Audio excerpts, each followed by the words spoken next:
Welcome to the CyberSpace podcast by Empirical Training. We are four former colleagues with unorthodox pathways into security, current friends, I think it's fair to say. And you might have seen us on our TikTok, Instagram, and social media sharing helpful tips on how you can stay secure online, and what type of cybersecurity terminology there is out there, information breaches and the types of attacks and tools that is out there. Or you might have heard us on the podcast talking in more detail about ourselves and about trends and insights that we're seeing out there. So really what we're trying to do is share our knowledge, democratize the information of cybersecurity so that more people can get involved in the industry, because we think it's a great place to work and a great place that people can be successful in 2024 and beyond, or just share information that helps keep people more and more safe, because we're all the first line of defense, whether you're out there trying to make sure you don't get scammed, or whether you're working on your corporate network. We are all part of a cybersecurity defense, which is why we think it's so important to share this information. So I'm joined by, my name's Josh, and I'm joined by Robbie, who's a former SOC lead and current cybersecurity consultant. Good evening, good morning, wherever you're listening. Cyber is for everyone. We've got Andrew Jones, AJ, who's an incident response specialist and working for financial institutions. Hello, everyone. Hope you're all doing well. First podcast of 2024. It's good to see you boys again. And we've got Vaughan, who is our automation specialist and dabbles in AI. He doesn't like to say the specialist there because I think there's a lot of grey areas still to cover. Hello, gentlemen. Good to be back. Happy 2024, everyone. Yeah, Happy New Year, chaps. Yeah, happy How New was Year. your Christmases anyway? Lovely Yeah, and it's quiet. good. Yeah, it was actually I'm in decent. Australia. If people are watching, I'm brown. If you're not, you can probably hear that I sound a bit more rested in my voice. Although, Slight Aussie twang. Yeah, have I started? I've been here 5 weeks, so I could have done. Nah, yesterday you're I was walking through the Blue Mountains, so I've had a big old hike, so I'm sore today, boys. Not the fair shrimp play. on the barbie yet. Last day, is it?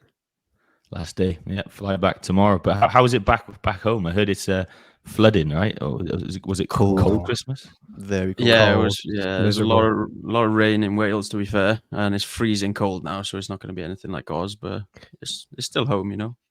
I reckon it's rained nearly every day Every single day. since I've got back from Bali, and I've been back for 2 months now, and it's rained every day. But I ain't complaining, or maybe I am. Did anyone get anything good? Santa Claus treat anyone well? The classic pants and socks, though, isn't it? But I didn't get enough pants, so Mum, if you're listening, get me some more next year. So I had to go and buy show my you own. Christmas pants. Yeah, no, classic, just black next pants. You know, nothing special. Oh, no Calvins. Nah, no Calvin Kleins in this house. Next is the only way. Yeah. They're really comfy though. So if Next are listening, you want to do a sponsorship deal with us, let us know.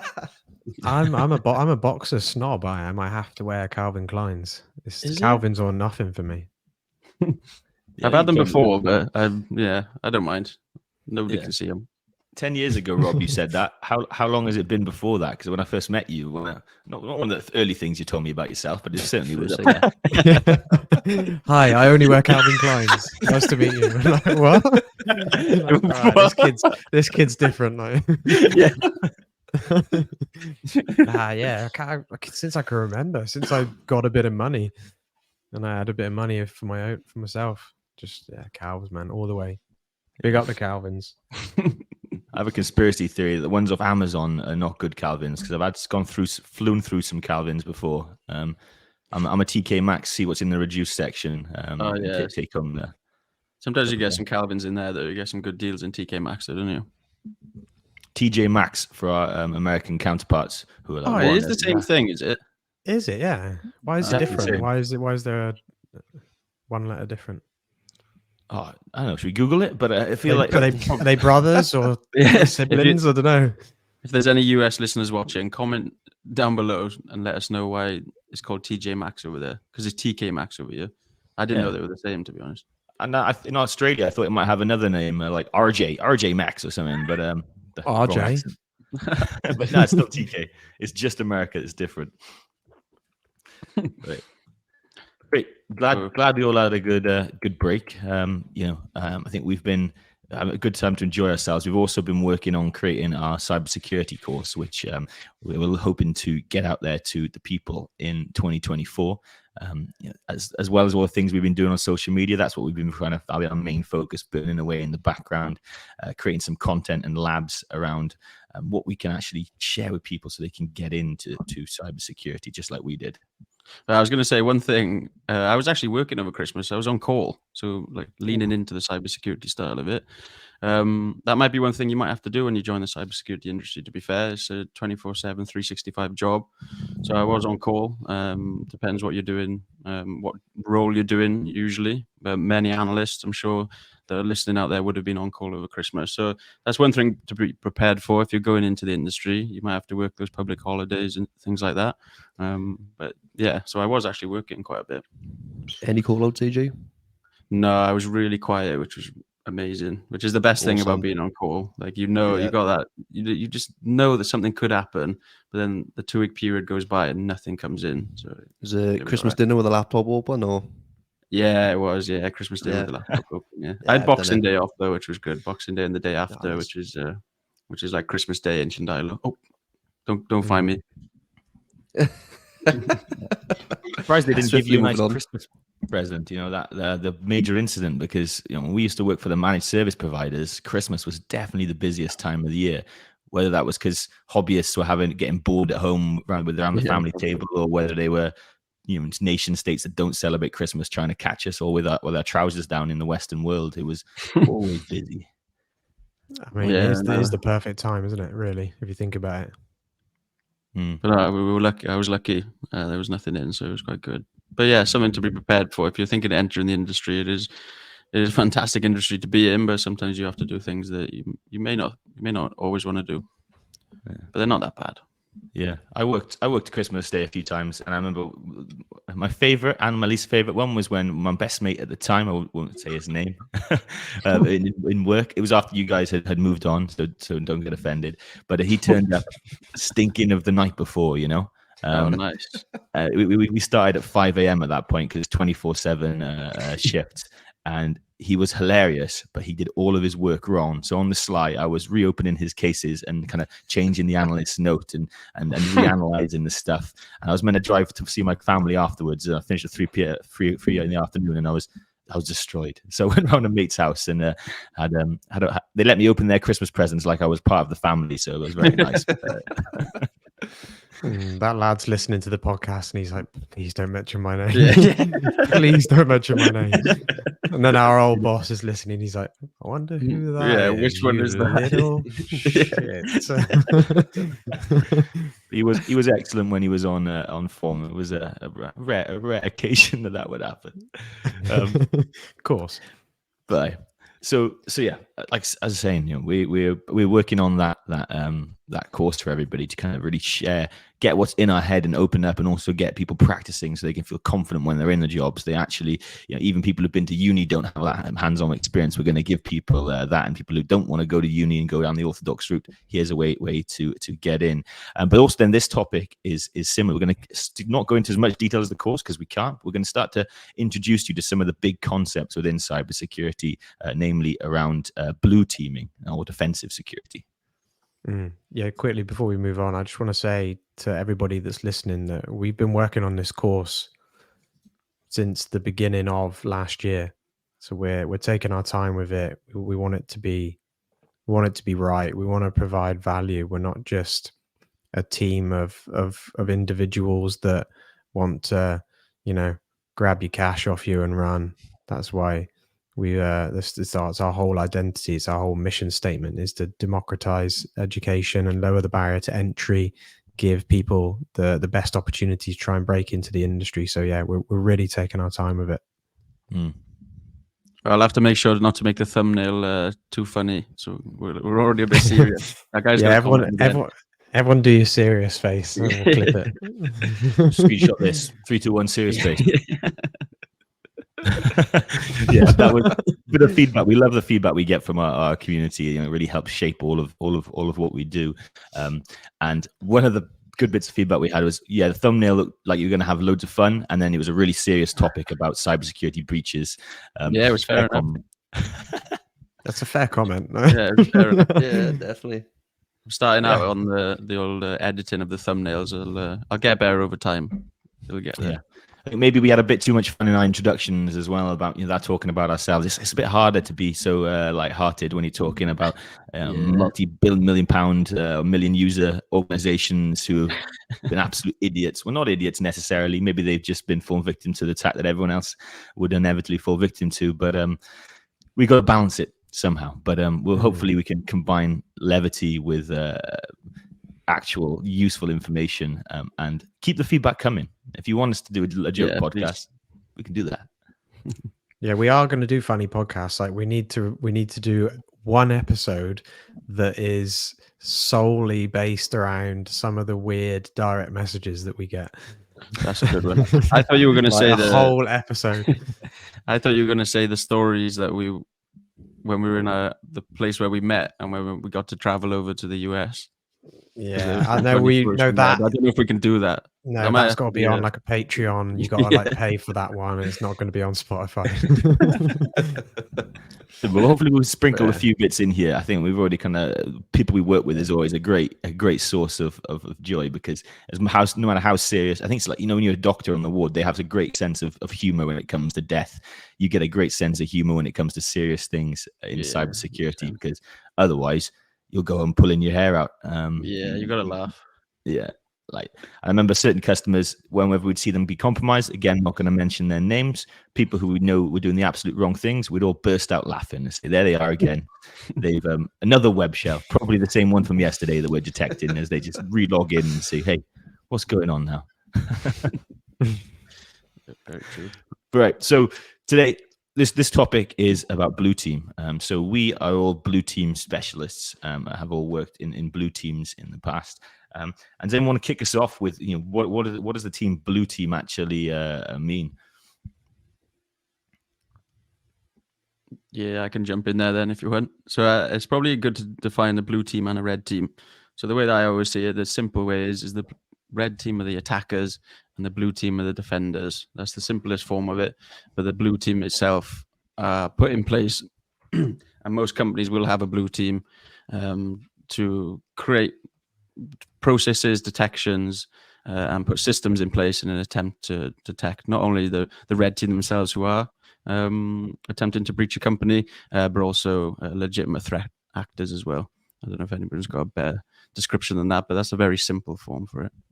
Yeah, and it's an all-encompassing term, right? Blue team can be a lot of different responsibilities and roles, and we're going to try and scratch the surface of a lot of them and share some of our own experiences doing certain functions within a blue team. But generally, defensive security is what it is. And most organizations have a blue team. I don't know if anyone has a red team and not a blue team. That seems a bit backwards to me. But really, it's about it's your if you use an American football analogy, right? It's your defensive line, the people that are stopping stuff getting first. That's where you've got to start and build through. Then maybe you can get your red team to start trying to poke holes and improve that blue team as well, because they're going to be out there against real threat actors. So why not let them have a few practices against the red team, which would be the internal authorized penetration testers. And I think red teaming is super hot right now. Everyone I meet out in the real world, if they want to get a first job in cyber, they say, hey, how can I get into red teaming? So we'll have to cover that in the future. But blue team is still the majority of roles within cyber. Yeah, which one is the most glamorous role in your boys' opinion? It's for me, that's why people choose pen testing, don't they? Because they're like it does on the surface seem like it is more glamorous, and I guess it is. But that's what I've noticed, though, that with the way the industry is moving now, and that's what we'll come on to, is more purple teaming, isn't it? So the way that the red team side it is definitely seen as more glamorous. Every day you get to turn up and try to exploit different parts of the business and things like that, and different processes, different systems. But at the end of the day, you can't have one without the other. And also you have to do a load of reports. So if there's penetration testers out there, tell everybody about the reports that you have to write and things like that. So if you don't like writing reports, but you like attempting to use the new exploit or the new tools and things, you need to be able to do both. So make sure that you can do both. But yeah, I would still agree that it's definitely seen as the red team is a lot more glamorous. But we're all blue team members. But the way that it's going is purple teaming, where you kind of need to be able to do a bit of both. Yeah, you're spot on, AJ. With the whole red team approach as well, it is a lot of not so much course, it is a lot of writing in terms of the reports. Writing, report writing. So if you are looking to get into red team, just be sure that you do understand that, it is sort of fun. You get to hack all these things and, breach networks, but, there is the writing element alongside it as well. I do think that part of the love for red teaming may also be because of the training resources going into it too. If I say, what was the most popular training tools on the web at the moment to learn about cybersecurity, you're probably going to say Hack the Box and probably, Let's Defend probably isn't there, and Try Hack Me. Like they're probably the two biggest ones, and there are some defensive modules on Try Hack Me, but a lot of it is the red teaming side of things. So maybe it's just a split really between the training resources that are out there. Let's Defend is one as well, but I don't think it's near as popular as the other two. So it's a good point, actually, because I wonder if those have been around when we were younger. We talked about how we kind of got into it by essentially doing some dodgy stuff on our computers and downloading things we shouldn't have and then having to fix it. That was our entry point, rather than finding some capture the flag websites where we could actually have a go offensively. I just want to make sure we capture everyone with what purple team means. For our colorblind friends or people who skipped kindergarten or primary school, you mix blue and red, you get purple. So what Andy's saying there is kind of hybridizing roles there, so you do a bit of both. And yeah, quick question before we move on. I just want to know, do you think that's a case of, is it because we put them two together, they can do a better job of them? Or is it more cynical? Is it that there is a big skills shortage? We can't hire enough people. We don't have enough budget to hire a full blue and red team. Why don't we smash them together so that they can do all the things we need them to, and we have to essentially maybe pay a bit less money? A lot of the organizations I've worked at and people I've spoken to, a lot of them have blue teams and red teams. However, they don't typically have a purple team. They do work together on occasions, but you don't very often see dedicated purple teams. I think as well, the idea of a purple team, there's kind of two approaches that I think about. And one, in my opinion, is more beneficial compared to the other. One way a red team tries to hack an environment and then the blue team has to try and find it, I think isn't as beneficial as the following, which would be the red team simulates real threat actor activities, and then the blue team reiterating on their rules to try and catch that activity. The red team should essentially facilitate better detection capabilities for the blue rather than trying to bypass their detection capabilities. I don't know if that makes sense, but they're trying to help them essentially rather than trying to evade them. Yeah, that's definitely from my experience, and a lot of what I've been working on the last couple of years is, not necessarily in a purple team itself. It's that they're still two separate teams, but like you said, the red team has an emphasis on not trying to just bypass what they know that the blue team has got in place already, but doing the threat intelligence and understanding what threat actors are doing on specific devices that are within those companies, and then targeting that with the latest and greatest kind of either exploits or vulnerabilities and things like that, and then testing to see if what we have in place will detect any phase of the kill chain before they get to their actions on objectives, rather than, like you say, just trying to bypass what's already there. That doesn't really make sense, does it? It's better to have the kind of latest and greatest of techniques and trying to test the blue team on that. Yeah, exactly. It's almost like, sorry, Josh. I would say it's almost like they're going for glory and they just want to say, yeah, we bypassed everything, rather than like AJ saying, follow an actual attack chain from a well-known threat actor, and then let's patch the gaps. Let's work with the blue team to patch the gaps. So maybe I was oversimplifying it. And actually, it's not a different team. It's a Venn diagram of red and blue meeting together and helping each other to do purple responsibilities. rather than my cynical worldview that everyone's running out of money and trying to spell something. But I think that kill chain, I'm glad you brought that up, because that's the key point as to why blue teams exist, right? There is attacks require sequences of actions, of tactics, techniques, and procedures in order to get to the action objective. Action objective, let's categorize that as game over. It's where you hit the headlines. It's the thing you're all trying to avoid. And because there's many steps that happen within there, I think the average dwell time is between a week to a month, sometimes even in longer, in larger compromises. Blue teams have a lot of opportunities to catch that attack, even if they've been successful in the initial stages, before they get to the kind of game over phase and remediate and rectify and also contain that attack. So that's why it's important that blue teams exist. And you don't have to be perfect. You just have to catch it eventually and work backwards. Yeah.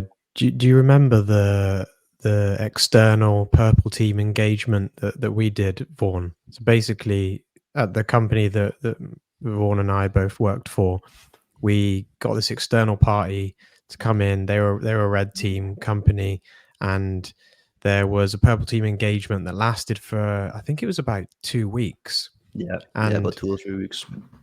They bypassed a lot of our detection capabilities on our that exist within our security solutions, and it was kind of a little bit of a flex. I feel like it was. And then afterwards, they told us, yeah, we've bypassed your detection capabilities for X solution, Y solution, but then they didn't really work with us afterwards to fully, break down that sequence of like, here's what we did. So we kind of had to figure that out ourselves, if they'd have worked with us closely afterwards to really show us how they managed to do that, then it would have been easier for us to create those detection rules to catch that activity next time. One thing I always try to do when we are in these like purple team and red team engagements, or when working with customers, they say they're having a pen test, is following the pen test, always ask for the report that's created. What you're saying, Rob, with this one, I think it took them like 2 or 3 weeks just to give us the report, and they were like, "Oh no, it's not done. It's not done. It's not done." And then the people from the company that had the purple team engagement are like, "Well, why aren't you effectively enhancing detections?" And we're saying, "Well, we don't have the report to build from." So one of the most important things to do is definitely try and get your hands on that report so you can see exactly what happened. Oh, that should be one of the things and that was even when I moved on from managed service to an internal SOC. That was still something that was missing, that a lot of the analysts weren't allowed to read the reports because they were said that it was too, information was too sensitive. And it was like, come on a minute, we're analysts and we're trying to improve the systems that are in place. Like, thankfully now I've moved on to a consultancy, and a lot of what I see now is that we do get access to those reports, which is much, much better. So if you have a company that does come in, yeah, like Vaughan says, definitely request that report, and definitely make sure that there should be a period after where they sit down with you and they go through exactly what they did at each stage of the kill chain, how they got in, and what they got away with. And the customer is also shooting themselves in the foot, right? Or customer or internal team or wherever. Yeah. Like, if they're not sharing that report with you, how do they know that you're going to patch those holes? Like, they're basically giving you a leg up on their own security. So by not giving you the report effectively, they're only hurting themselves. Absolutely, I think, and this is raising a really interesting question, which I think we should definitely do a podcast on another time about who watches the watchman, right? That's sometimes they're too scared to give you all the information on where the holes are, in case you go home and break in or share that information on the dark web. And it's a real problem, but obviously, as you pointed out there, you're not going to get better if you don't trust the people that you're trusting with the security. Yep. And let's be honest, probably going to find those holes themselves, and quietly anyway. But yeah, let's park that one, because that one could get us going for a while, and I think that'd be quite a fun one to do one day. So in diving into the meat and potatoes of what we're looking to cover today, I thought it'd be helpful to give us a framework so we're not jumping around with all the different responsibilities that are there. And has anyone come across NIST before when they've been working? A few nods? I have, yeah. I haven't done much with it though. But when I first started out, it was always something that was was kind of told to us, but it's not something that I refer back to. But I think it's still a well-renowned framework, is it? Yeah, I mean, I think my role these days is a little bit more connecting business decision makers and security leaders with the people on the ground who actually do this stuff. So they love frameworks. It's hard enough for them to understand as it is. So things like this is really helpful for them. So I'm probably more exposed to actually using it to shape a security strategy. But NIST is the National Institute of Standards and Technology. It's an American organization. They widely accepted around the world. Generally with these kind of cybersecurity organizations, they all kind of pool together their resources. Most of the UK, Australia, America, basically most of the English speaking world and most of the European countries are all kind of together on defining these types of standards, because it's not just one person's problem, it's every nation's problem. And they've released a new one for not too long ago. It's not that more interesting for us to what's actually changed, so I'm not going to bother talking about that too much. We might gloss over, we might touch on it at the end, but it's essentially it buckets into different categories what different cybersecurity strategies are in different areas, and the 100% is overlap in these. I'm sure we're gonna see that, but it is helpful, I think, to break it down. So if you're at home, maybe pull it up, Google it. I'll look at Google Images because you can visualize it really nicely. But essentially, it's identify, protect, detect, respond, recover, and then the new one is govern. So these 5 buckets can allow you to kind of chuck in your different tools, your different teams, your different responsibilities, so you can see where everything fits and matches up, and you can also prioritize where are our holes, where things maybe overlap, where should we be investing next in order to make sure that we're standing everything up. And one of the things I often talk about people is, hey, protect's up there, I'll just protect everything, right? I'll stop anybody getting in. And why is that a bad idea? Question for the group. I mean, if they bypass that, then you're not going to see anything, right? Yeah, you build your walls as high as you want, but if you even in the real world, we assume that somebody's getting through those walls. We have patrols inside, right? Because otherwise, you'll sit comfy in your nice big ivory tower, and you won't realize that it's all gone to crap beneath you and some drilled underneath. Yeah, and you can't protect 100%. If you can protect 100% of all attacks, you must have an air-gapped environment in a cave, and everyone's using pen and paper. That's the only way. That's what I was thinking. I was in the forest yesterday in the woods, and I was thinking, I'm safe out here because I had no signal, no GPS. Well, it's funny that we get a lot of questions. We get a lot of DMs on Instagram and TikTok and things like that, asking us how can they stay protected and things like that. And generally, go back to pen and paper and just secure your house, or go to a forest like Josh did and bury your paper in the dirt or something. Yeah, but we don't want to make people more tinfoil hat than some of the DMs we already get are. Yeah, so. There's also other ways that you don't have to live in a forest. But if you want, and this is what it's all about: minimizing, reducing your risk, having mitigation steps in place so that you're not blind when things go wrong. So I think that's why identify is really important. And if you don't mind, I'll kick this one off, and then I'll maybe hand some of them over. But please jump in if you've got a story to tell of how this has worked. Identify is probably the easiest one. It's basic. You need to know what it is that you've got in order to protect it. If you don't know that you've got it, you can't protect it. And this sounds obvious, but it's crazy the number of times I've escalated incidents to somebody and they've said, "Oh, that's not us. Speak to this team. That website's not ours. We all of our websites are this, or are not built on WordPress." Was actually the case at the time. They were like, "How on earth? We don't use WordPress." Turns out they did 3 years ago. Someone created a WordPress website and they forgot about it. And obviously it was super duper vulnerable. And everything's so interlinked these days that you compromise one asset like that, you move laterally on to the other pieces. So that's why that's really important. And that problem is kind of encapsulated by shadow IT. So has anyone used any tools to kind of sort this out? Any asset inventory or asset scanners, discovery tools that let you know what it is you got?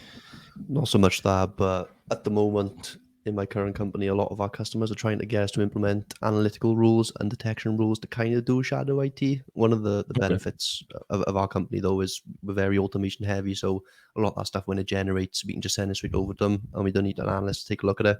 But yeah, shadow IT is very prevalent.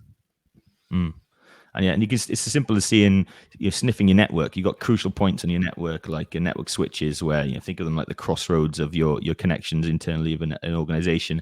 You can see what's talking to what in there. And if you've got an internal IP address that you haven't documented somewhere, why? That's a risk that you need to address. And once you've got your full scope of what it is you have, then you can define your scope of protection. Are they critical assets? What's their role? If this goes offline, can I serve my customers anymore? No? Okay, that's critical. I'm going to have to assign a higher level of protection to what I do with that. Is it something that's maybe isolated, it's segmented? If they compromise that, they get a few other assets. Maybe dev test is a good example of this. It's normally more isolated from the wider world, and they're ephemeral. You're going to tear them down, no worries, and start again. Maybe you assign a lower priority there, because we can't prioritize everything. We have to make sure we're being responsible as to what we are applying the highest level of criticality to. So I think that's identity covers pretty easy. And as a security analyst, you're probably not going to do a huge amount with this.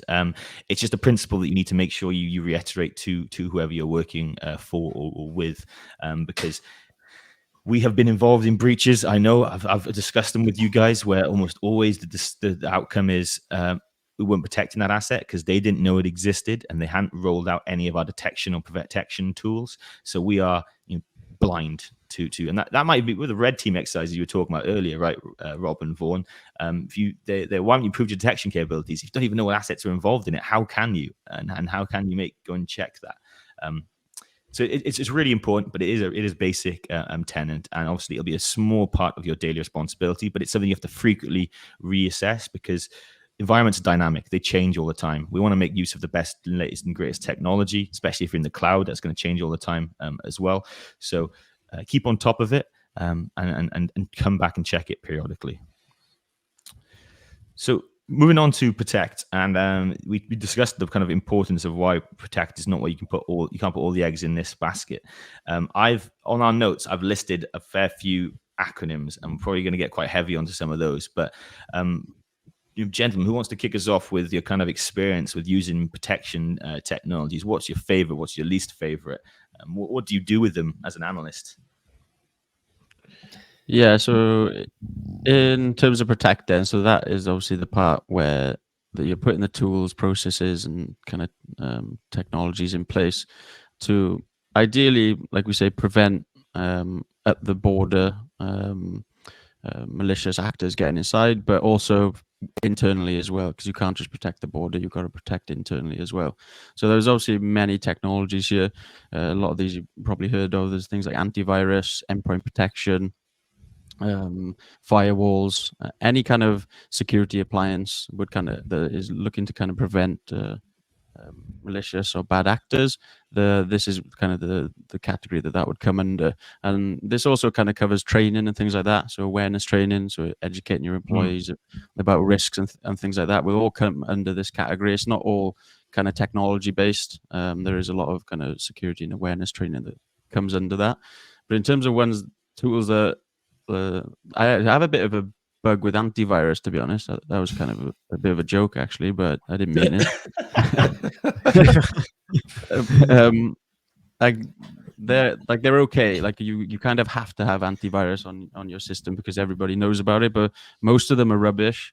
Like they're only going to be capturing what they know about and the defined signatures, which are often out of date anyway. So the way that it's working is the antivirus solution has been given a set of signatures of activity that it knows is malicious, and if it sees it, usually it's kind of based on malicious files that are seen in the past or anything like that. But most of the time, antivirus isn't really that great. But I know it's one of the ones that there was like a huge boom, wasn't there, in the industry where everybody became an antivirus vendor, and it was seen as it'll hail and it'll stop all of your attacks. Even the advert that Google has with their Google Chromebook, it says this laptop won't get viruses. It was like, yes, it will. It probably will if you click on something. There is no antivirus solution that is going to prevent everything. So yeah, I have a bit of I don't really like antivirus solutions, to be honest, but you kind of have to have them because if you don't and something does happen, people will be like, why didn't you have your antivirus? It was like, well, it's not actually that good. Yeah, that kind of bit them in the backside, didn't it? Because obviously they abstracted the operating system away to using the internet browser-based stuff and Chromium. But I think we saw over 10 0 days in Chromium last year. We talked about that on our 0 Day podcast. If you haven't caught up on that one yet, good thing calling out that people are preventative too.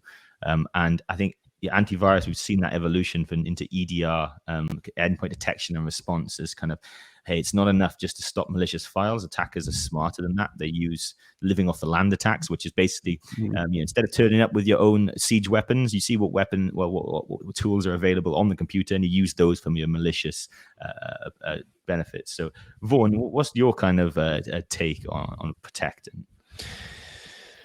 Personally, I've worked with antiviruses, partly firewalls. Coming from a very blue team background, I'm very much in the detect category for my job role, and firewall is just mostly noise, in all honesty. It's useful in the case for breach, but looking at the logs, it's just very voluminous, if that's a word. But yeah, personally worked with managed detection and response, which is like your SIEM, endpoint detection and response, which is like your endpoint solutions, and then also XDR, which is extended detection and response, and that extends then to performing remediation activities and stuff as well on the machines.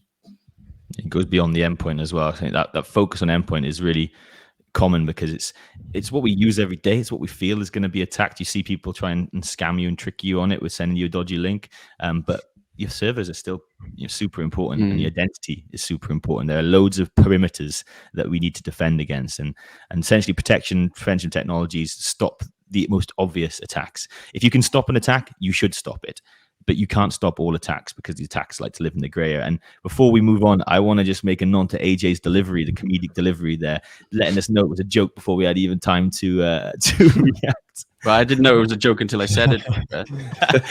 But not intended. It came out of my mouth. And I was like, that was actually quite a good one. So Rob, I think I know you got something to add here.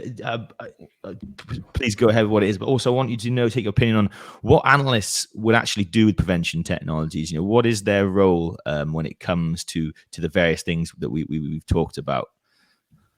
Yeah, I was just going to say, when a lot of customers will call in and their prospective clients, they want to take managed services, they want to outsource their security, and they often say, we want to pay you X amount of money, and we want you, the SOC, to prevent all threats. And it's something that they think should be achievable, but it's so nuanced and so specific, and would require some pretty consistent dynamic tuning to the point where they wouldn't be able to stick the resource on to be able to speak to the SOC to cover every single scenario that could ever happen in their network for us to be able to apply those preventative measures. And just on that, I think it's really also unreasonable to think if you're going through an MSP, a managed security solution, you're not the only customer that this company are looking after. That sort of level of prevention and detection, like you're talking about, Rob, that's very much like an internal SOC, like the ones that can spend all day and night trying to protect that one estate. If you're working with a security provider, they've got anywhere from 2 to 500 customers, like you don't really know. And working at a lot of these companies, a lot of time you don't know the intricacies of their environment, so to expect to go in and throw money and complete security is unachievable. Complete security.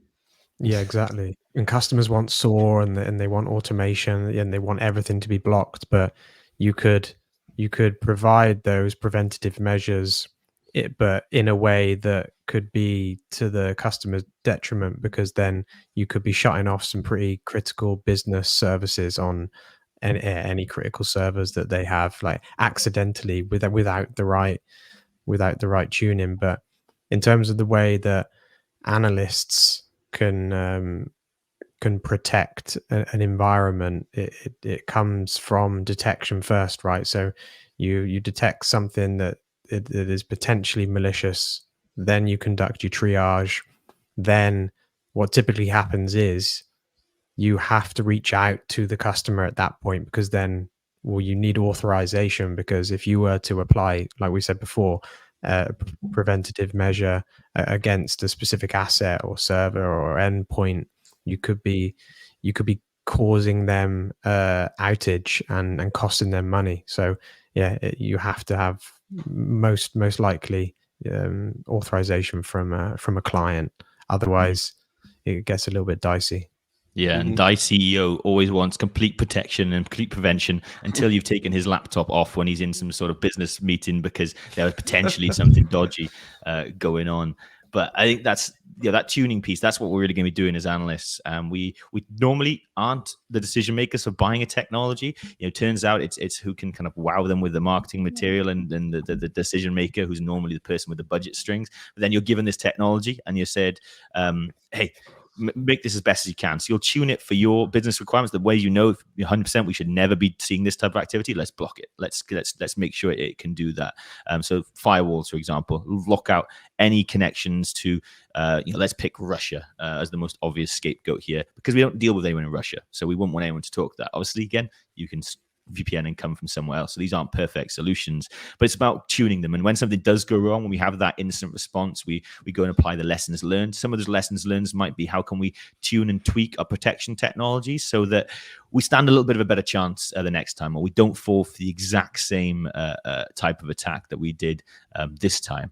But Rob, you segued us nicely onto detect, I think, and this is where we're probably going to have a lot to say. As this is where analysts spend most of their time. It's where we've spent most of our time. So who wants to? Who's pink? Sorry, I think that's AJ. It's Vaughan. Vaughan, No, you that's got me. this. Yeah. So detect in the NIST framework. Yeah, this is probably the biggest section in terms of our experience and backgrounds. This is where, being a SOC analyst working on the blue team, you're going to spend majority of your time or even career. So this encapsulates stuff such as analytical rules, automated detection, SIEM, triage investigation, threat hunting, vulnerabilities, misconfigurations, just to name a few. But it's all about trying to detect these attacks that have bypassed the protect section, right? So these technologies that you have in place, the antivirus, the EDR, the firewalls, if anything actually gets past that, detect is your next line of defense. You need to find what's actually coming into your environment. And this is where this section stands strong. So the analytical rules that are being built, they're looking for different signatures, different patterns of activity. These then get pushed into your SIEM and generate an incident, which gets triaged by an analyst. It all weaves together in a beautiful symphony to then send off to the customer as an escalation or trigger some sort of remediation. And I got two questions around this. And the first one I want to ask the group is, Vaughan mentioned vulnerabilities and misconfigurations, and that's interesting thing that gets overlooked in detect sometimes, as well as actual incidents or alerts that happen. So what's the difference between kind of detecting that vuln or misconfiguration versus detecting an attack? I mean, vulnerabilities and misconfigurations, in my opinion, a lot of the time they're in place and then they get exploited, and then that kind of turns into an attack. If there's a vulnerability in a system, maybe it's a 0-day or a misconfig, maybe something that hopefully we're going to talk about a bit later in the podcast, like an exposed S3 bucket that's in place. An attacker identifies that, and then by them acting on it and exploiting it, in my opinion, then categorizes that as an attack. Mm-hmm. Yeah, so it's about what are our holes, where come our exposures, how can we detect those before an attacker does, and then go and plug them before they find them and actually action those exposures, versus the detecting the attack is them finding a vulnerability maybe you didn't know about, or doing another type of technique that doesn't rely on a vulnerability, like a social engineering or phishing attack, and catching that and responding to it in a timely manner. Mm-hmm. Yeah, and when we send monthly reports off to our customers, we give a summary of all of the incidents that have triggered for that particular month, and out of, say, 100 incidents, we will report on, sometimes it could be 5 out of 100 incidents that have triggered that month. So you can see the types of ratios between the incidents that are triggering, that we're conducting triage on. We're spending our analysts' effort going through meticulously, seeing and trying to spot patterns to see, is this malicious? Is this worth escalation? Is this worth, I don't know, getting the customer out of bed, or for them to kick off a full-on investigation? And oftentimes it's the latter. It's closing it off as normal activity or benign activity or false positive activity. And it's a rare occasion when you do, but we don't want the customer to be flooded with incidents, because then that can cause them stress and they might not have the resource to allocate the effort to kick off an investigation. So when we're sending stuff, we want it to be credible. We want it to be valuable. So boy who cried wolf, isn't it? You're gonna cry wolf too many times. They're not gonna believe you when the wolf is actually knocking on their door. Exactly. Yeah. And you mentioned about analysts triaging all of these incidents that are coming in, and out of the hundreds, there's maybe 5 that are actually worth looking at. There's got to be a better way to do it, right? And that's something that there's active efforts going into to kind of solving, and that's partly, soft plug here. This is what my company's doing. We're trying to automate a lot of these L1 stuff, like the level 1. Drop the name. No. A lot of this level 1 Soft triage plug. being, You'll see. we're trying to drop the name. We're trying to solve that and get the triage done automatically, which then, Robbie, as you're saying, frees up analyst time to be doing more important activities. I believe it when I see it, Vaughan. I don't think AI has been trying to solve these problems for us for ages. And if you dealt with AI detected alerts, they help a little bit, but they're still wrong. Hey, Josh, check my LinkedIn, bro. I shared a full demo yesterday. I hope you prove me wrong, but for now, this is people are thinking, oh, is this AI going to take over all of our roles? No, it's going to make you a bit more efficient, in my opinion. I think the other thing, we call them incidents. Maybe that's an unhelpful thing to call them. I think maybe incident should only be the one that it really is, that 5 out of the 100. Maybe potential incidents or alerts is the way I've started to change my thinking, because when you have that conversation with the customer, you say, we work 100 incidents for you for a month. They're like, what? I don't want 100 incidents. I'm going to go to the people who tell me I only get 2 incidents a month because they sound like they're going to keep me safer. It's weird, but psychology is super important and something that we have to be mindful of as security professionals. Otherwise, we aren't going to get the buy-in from Die DVD's, the CEO. Yeah, that's what I was going to clarify as well. Like you say, the terminology where an event triggers an alert, and an alert after an investigation can become an incident. And I think that it's important that when an incident is flagged, that it's a true positive, and that it's malicious activity that is taking place. So if you are escalating either up the chain of command or to a customer, exactly that if you're kicking off an incident, even if you kick it off and then it turns out that you need to track back and close it out, that it may not be an investigation that was necessary. But if you've got all the information there that shows that this is malicious at that point in time, call that an incident, raise it, escalate to the customer, and then work through kind of the incident response plan. But most of the time when you're flagging it as an incident, you definitely want to be sure that this is completely out of the norm, so that when, especially in managed services as well, so that customers, when they get in the email or the call, usually to say that an incident is started, they know that they're getting true value. And like Josh was saying, the boy who cried wolf, they're not ignoring those emails. They're actually taking action on it. Yeah. So I think we're going on to, let's move towards recover, but I want to kind of segue our way over here and ask if anyone's got a story of how they triaged a potential incident that actually became a real incident, and then what they did about it. I'm going to not put anyone on the spot, but I'll pause for a moment if anyone's got something that comes to mind there. I've got something. Go on, Vaughan. Yeah, so I can't think of the exact incident, but first thing that usually happens is, oh shit, what the fuck's going on here? It kind of takes you back once you see something that you're like, oh my god, this is actually gonna hit the roof. This is gonna lead into all matter of hell is gonna break loose. So first thing is you see something, you're like, okay, well, the customer obviously needs to know about this ASAP. So you're reaching out, getting on a call, speaking to them, trying to keep tensions at the minimum, trying to deliver the context in as little of an, not so much irate, but worried stance as possible.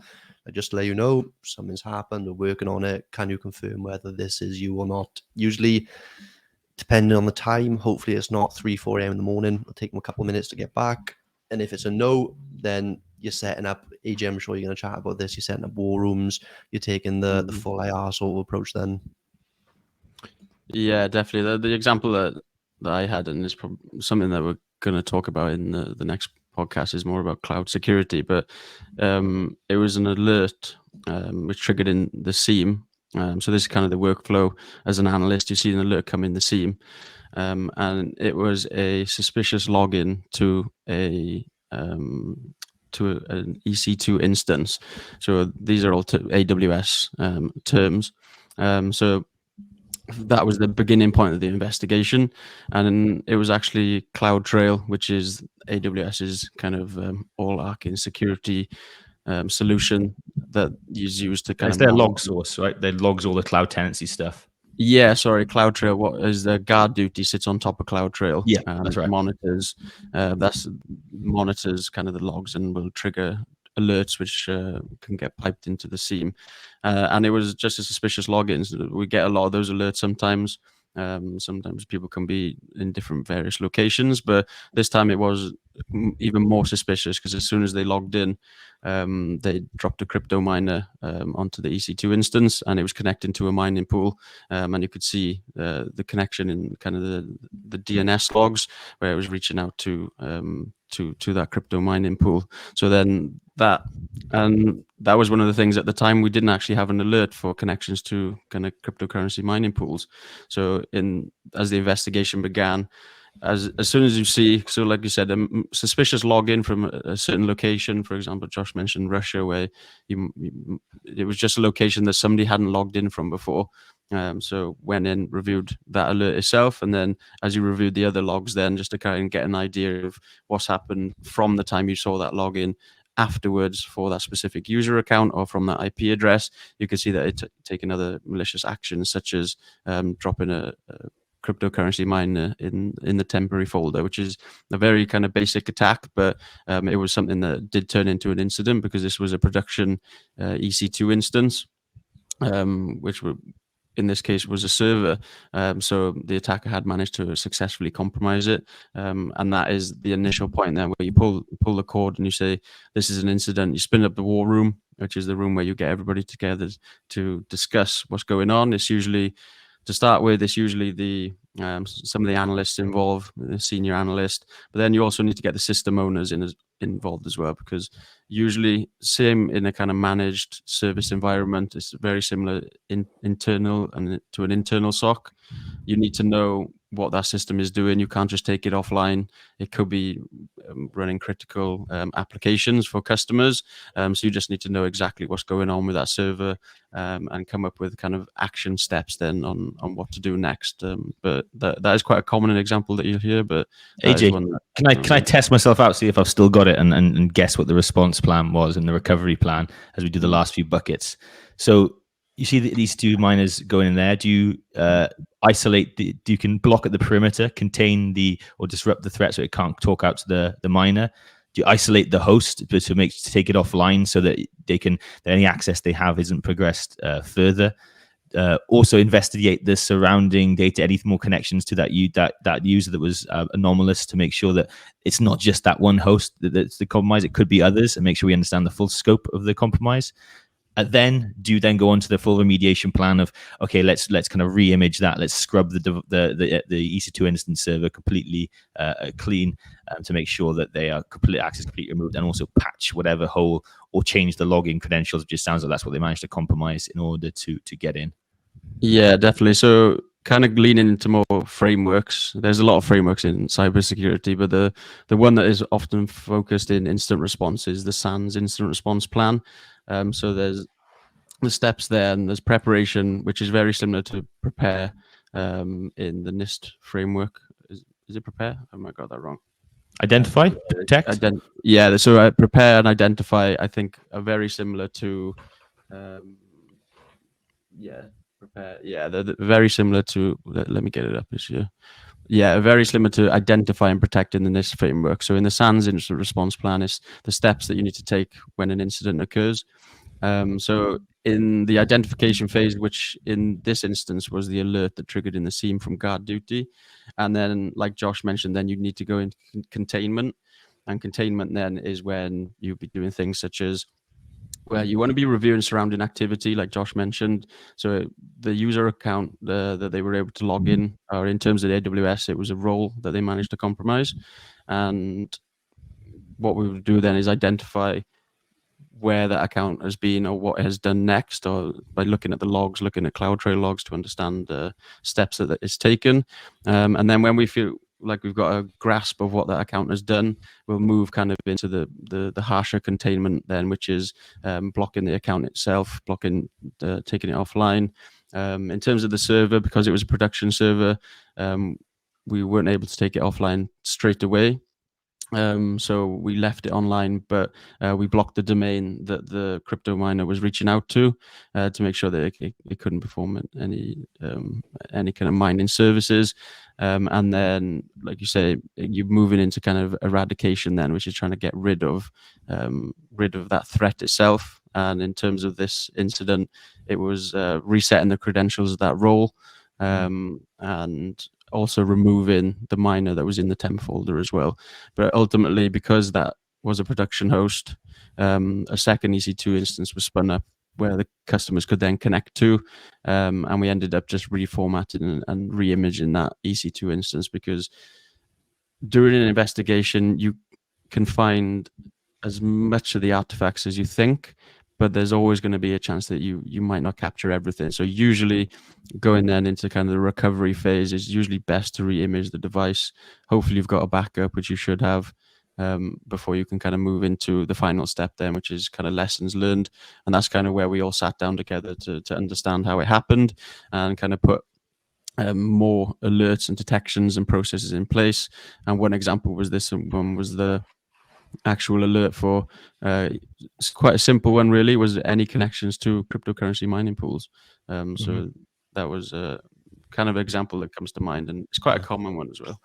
Yeah, I see that quite often. It's a low hanging fruit one. I think it's almost if they're doing that, the thing I say to people is that's actually not that bad. It's kind of a public service. They're just stealing a little bit of your compute powers, your electricity, and your memory and compute to mine some cryptocurrency. They could have done a lot worse, right? If they can install a crypto miner, they could install a Trojan rat and move elsewhere. They could even install ransomware. So I like to think there's almost a public service hackers sometimes who probably aren't all as evil as we might always make out. I think we're coming up on time. We're almost the full hour. I knew this one was going to be a long one. And the other pieces that we wanted to kind of cover were talk more about threat intelligence, the role that plays in there. Govern, I don't think we need to unless we've got any compliance-focused people who are listening to the pod. Let us know if you would like to cover that. And we're also going to talk about the different job roles within there. What we talked about for responsibilities, but actually we might probably be helpful to go and look at the different job roles that are out there and which roles they kind of focus on, what day-to-day looks like for them. So let us know. We can do part 2, part 3, part 4. Maybe we can dive into a couple of those roles of incident responder, threat intelligence analyst, security engineer, and so on. If you want to hear more about that, please drop a comment. Please join the Discord. Let us know, because by all means, this blue team conversation is something we're going to be able to drill into a lot more detail. So I think we've got a lot more to add, and please join the discussion. Let us know how we're doing, whether our thumbnail matches up to your expectations, and what you want to hear from us, because we can talk all day, but we need to know what you want us to talk about, so make sure that we're hitting the right notes for our audience. So thank you very much. Anyone want any closing thoughts? Any I'd like to have a little phrase sometimes that we thought summarizes what we've covered today.